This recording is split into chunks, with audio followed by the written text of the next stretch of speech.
പേജിലാണ് എൻ്റെ പഴയ പ്രൊഫൈലൊക്കെ ഞാൻ ഇട്ടിട്ടുണ്ട്, കേരള സാരി ചുരിദാറൊക്കെ. എപ്പോഴാണ് ഈ വസ്ത്രം കണ്ടിട്ട് കുഞ്ഞുങ്ങളെ പോയി കുട്ടിക്കാൻ തുടങ്ങുന്നത്? ഇപ്പോഴൊന്നുമല്ല, വൈപ്പിക്കരെ ചെല്ലി പ്രകൃതി പീഡനം പറഞ്ഞൊരു കേസ് ഉണ്ടായിരുന്നു. ഞാൻ എത്ര സാക്ഷികൾ തൂങ്ങിച്ചാവണം. തുണിയിലല്ല പ്രശ്നം, കാഴ്ചപ്പാടില്ല പ്രശ്നം. ഒരു കുഞ്ഞ് എതിർക്കില്ലാന്ന് കാണിച്ചിട്ടുണ്ടല്ലേ ഇതൊക്കെ ചെയ്യണം. അല്ലാണ്ട് അവിടെ വസ്ത്രം കൊണ്ടുവരാണോ? അല്ലെങ്കിൽ മറ്റുള്ള വസ്ത്രം കണ്ടിട്ട് സോഷ്യൽ മീഡിയ പലരും ഇവിടെ സിൽക്സിന്റെ ജീവിച്ചിരുന്ന 4 വർഷം ഏതാ അവരുടെയൊക്കെ പിടികൊണ്ടിട്ട് പിടിക്കാൻ പോയ ആൾക്കാരാണ്. അപ്പോൾ അവരുടെ മാനസികാവസ്ഥയല്ലേ തൂക്കിക്കൊള്ളണോടെ തൂക്കലർത്ഥമൊന്നും വേണം. ഇതിന് കേസോ വകുപ്പോ ഇതൊക്കെ പറഞ്ഞാൽ എന്തൊക്കെ ഉണ്ടാവുമെന്ന് എനിക്കറിയില്ല. പക്ഷേ കാര്യം കുഞ്ഞുങ്ങൾ ഒരേ പോലായിട്ട് അപ്പോൾ പെൺകുട്ടീനെ സ്വന്തം അമ്മ എടുത്തിരുന്നു പറഞ്ഞ് ഭയങ്കര പോകാതെ ഇവന്റെ ഫോട്ടോ വെച്ചിട്ട് ആരും ആഘോഷിക്കട്ടെ.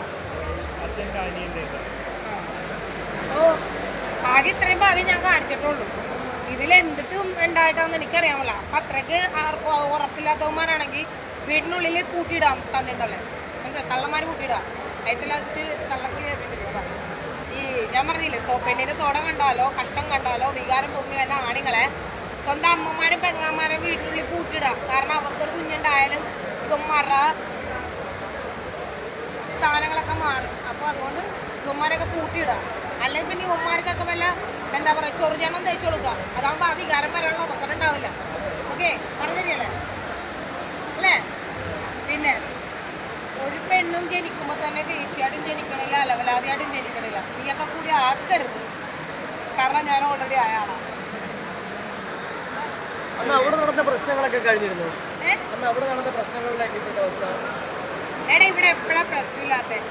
ഇപ്പൊ സോഷ്യൽ മീഡിയ ഒന്നും നിങ്ങളൊക്കെ ഞാൻ പറയട്ടെ, നിങ്ങൾ എന്റർടൈൻമെന്റ് ചാനലാണ്. നിങ്ങൾ അടിപൊളിയായിട്ട് ഇപ്പൊ ഫാഷൻ ഷോ പണ്ട് വർഷങ്ങൾ മുമ്പ് അല്ലേ ഫാഷൻ ചാനൽ കാണാൻ സമ്മതിക്കൂല. എന്തിരിക്കണോ അല്ലേ ഇന്നും അതേ മെന്റാലിറ്റിയിൽ കൊണ്ടുനടക്കുന്ന കുറച്ചുണ്ട്. വിദ്യാഭ്യാസം ഉണ്ടോ എന്ന് ചോദിച്ചാൽ പിന്നെ ഒരു കാര്യം ഇതിൻ്റെ അത് കുറെ പെൻഡിങ്ങളൊന്നും കമന്റഡ് ആണ്. അവരുടെ പേജൊക്കെ ഞാൻ ചെക്ക് ചെയ്യാറുണ്ട്. ഞാൻ ഇവർക്കൊക്കെ മറുപടി കൊടുക്കുന്നതാണ്. സത്യം പറഞ്ഞാൽ അവരാരെങ്കിലും ഒന്ന് ശ്രദ്ധിക്കൂ എന്ന് പറഞ്ഞുള്ള കമന്റുകളാണ്. അത് ശ്രദ്ധിച്ചാൽ മതി. അപ്പോൾ പിന്നെ പബ്ലിക്കിൽ ഇറങ്ങി നടക്കുമ്പോൾ പല ആൾക്കാരും ദുഃഖമൊക്കെ കാണുന്നുണ്ട്. എടാ എൻ്റെ കാലിലും കഴുത്തിലും